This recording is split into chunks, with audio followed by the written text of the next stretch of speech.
So you finally finished trying to find another way of escape.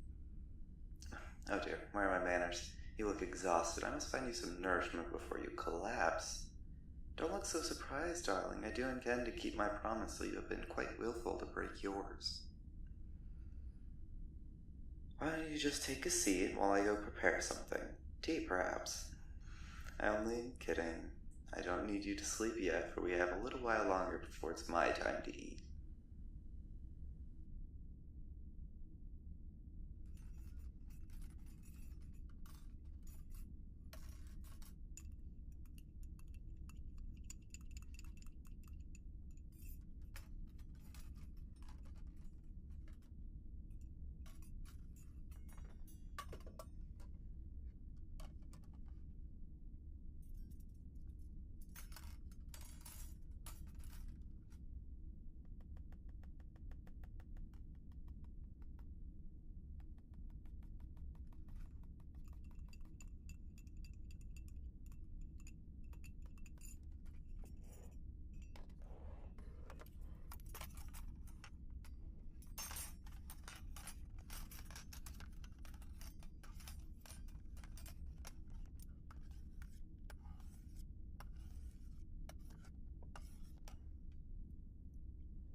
Okay, here you go. A delicious hen I was preparing earlier for you to enjoy before you tried to run off. You know, you shouldn't starve yourself. It doesn't help me or you. The only thing it accomplishes is a faster death on your part. And I do find it tiring to find a new thrall in these woods. Someone as unusual as you doesn't come through these woods very often. You're very fortunate to have a unique taste in blood as you do. Who knows, if it wasn't for your blood, you'd probably be dead. These woods are a very dangerous place. Who knows what could happen? If it wasn't for me, you may not have survived. You see, I'm not the only mythical creature in these woods, and just the least barbaric of the bunch. I like to deal with things delicately. I don't just tear up bodies and leave them to rot where they lay. But what am I talking about? You're there trying to eat, and I'm being a tad gloomy. So how are you planning on escaping with that knife and fork? Don't try to hide it now. I saw the determination in your eyes, as if you were trying to light up the entire room. Oh, I think I get it. You're going to try to stab me and then overpower me with my wounds still fresh? Is that it? I'm sorry to tear down your hopes, but I'm never going to let you even attempt that.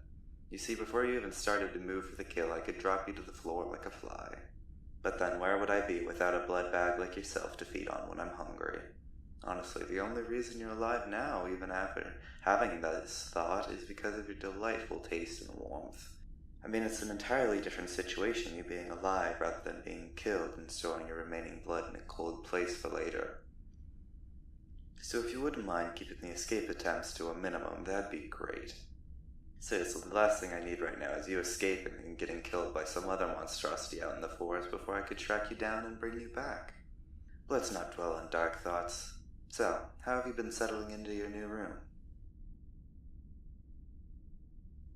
You know, being reluctant and hesitant isn't going to help you enjoy your new life here. You're only getting in the way of your own happiness. Here, how about this? If you're good, I'll take you to my favorite town and we can get you something to eat that I can't cook. Like a pastry or a cake. Still acting reluctant even after I offer you the deal of a lifetime. I mean, I could always scrap that idea here and now. Oh, you seem more motivated to take my offer now. It's cute the way humans act whenever they're put on the spot like that. Sort of like a field mouse scrambling for crumbs or a piece of cheese. However I may enjoy this conversation, I can tell you're tired and you've finished your meal. So let's just draw this night to a close. As you can probably tell from my expression, I'm terribly hungry and it's time for you to sleep, so I think it's the best time for me to feed. I could even put you to sleep if you'd prefer that to normal means. Come here, my little blood bag, and let me drink from your nape.